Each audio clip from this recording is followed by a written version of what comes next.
Bueno, los lípidos son, como decía al principio del módulo, una clasificación más bien no estructural, a diferencia de lo que pasa con los carbohidratos, con las proteínas.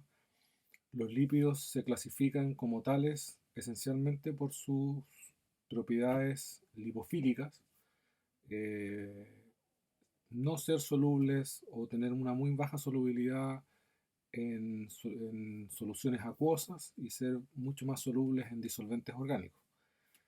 Y eso sucede con una amplia variedad de funciones químicas y por lo tanto eh, hay muchos tipos de lípidos, muchos de ellos no relacionados estructuralmente. Los más comunes son las grasas, aceites, ácidos grasos, que son esencialmente ya sea ácidos grasos libres o ésteres, etcétera. Tenemos también los fosfolípidos, las ceras, las prostaglandinas, terpenos, esteroides, carotenoides. Los vamos a ir viendo por grupos. Las grasas o aceites, esencialmente nosotros los clasificamos con esa diferencia, esencialmente por sus propiedades físicas. Las grasas son sólidas y los aceites son líquidos, pero esencialmente corresponden al mismo tipo de molécula.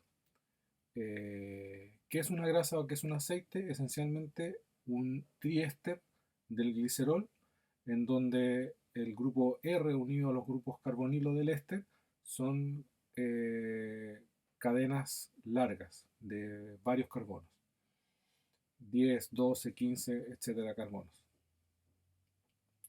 Estos triésteres o triglicéridos o triacilglicerol, ¿no es cierto?, van a poder tener la capacidad, dependiendo de qué tipo de grupos R están unidos a ellos, poder ser líquidos o sólidos a temperatura ambiente. En general se les conoce grasas, se les dice grasas a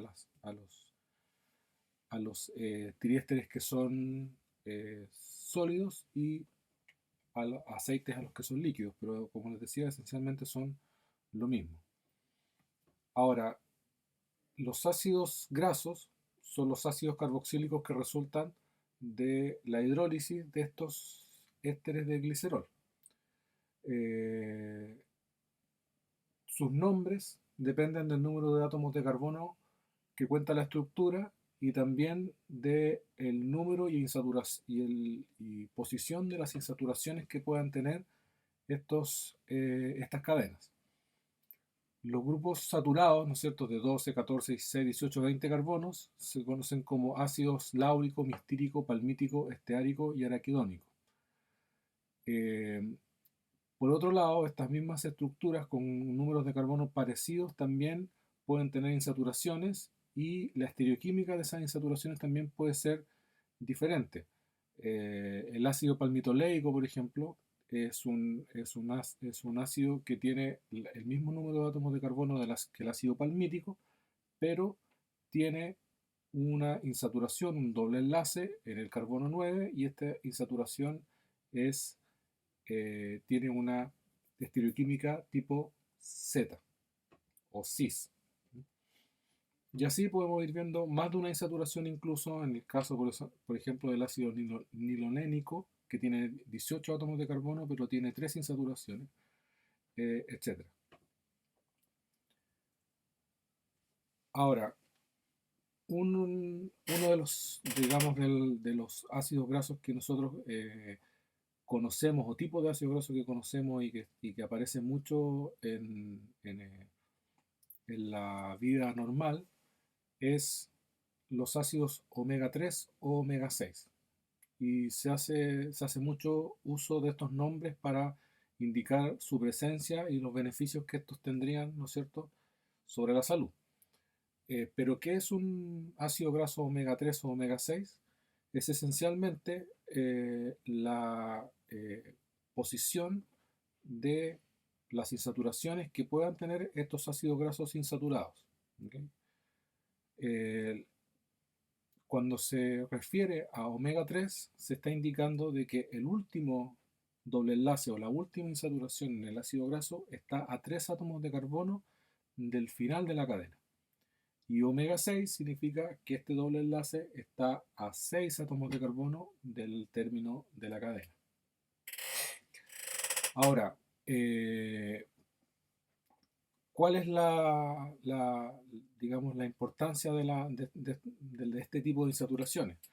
Estos ácidos grasos son ácidos grasos que son necesarios para la síntesis de una serie importante de moléculas que tenemos nosotros en el cuerpo. Sin embargo, la posición de estos dobles enlaces no es posible de ser generada mediante la biosíntesis interna, ¿no es cierto?, de los mamíferos. Eso significa que estos ácidos grasos deben ser incluidos en la dieta para que la biosíntesis de los compuestos de los cuales dependen estos ácidos grasos se pueda realizar sin problemas. Y por lo tanto, el comer, el tener una dieta rica en estos ácidos grasos es importante.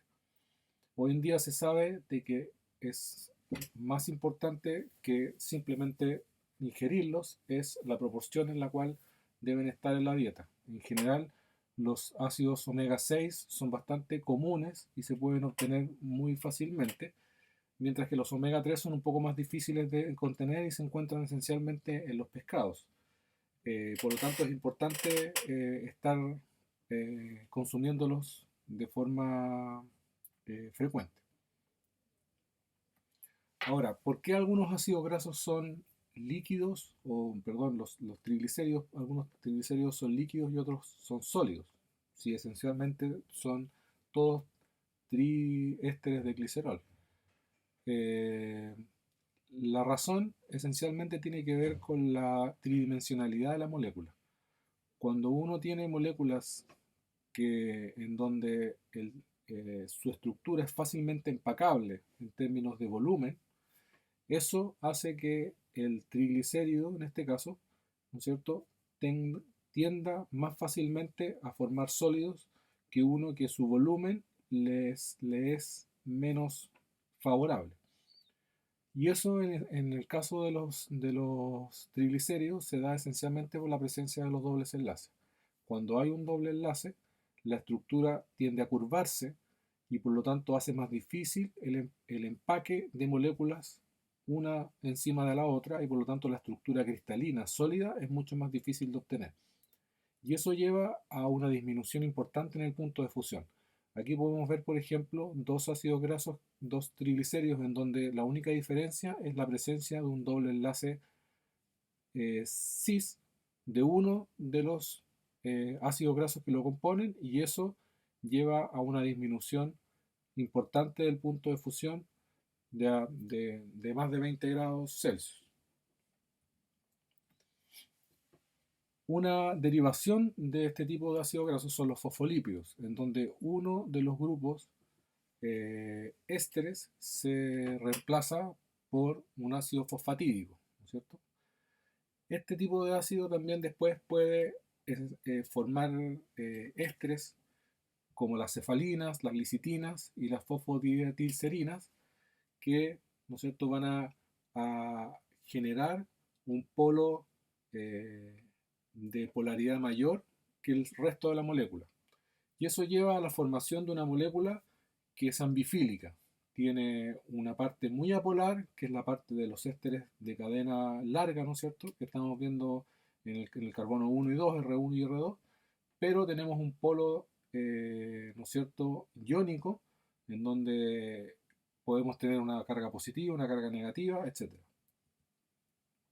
Ese